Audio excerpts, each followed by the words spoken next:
नसून सर्वत्र स्त्रियाच आहेत. तर माझे राघव कसे आहेत?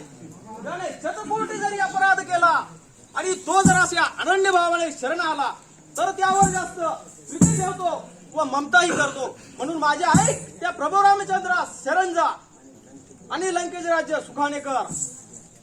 रे कपी पोचन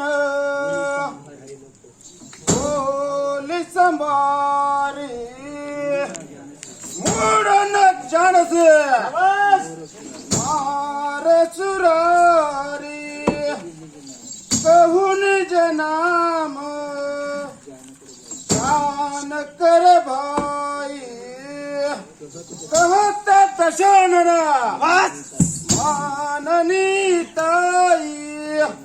अरे माकडाच्या मुला, तू मला तोंड सांभाळून बोलत नाहीस. तुला माहित नाही वाटतंय मी देवतांचा शत्रू आहे. अरे मूर्खा, तुझ्या बापाचे नाव सांग. कोणत्या नात्यावरून तुझ्या बापाचे व माझे मित्रत्व समजू गाडवा?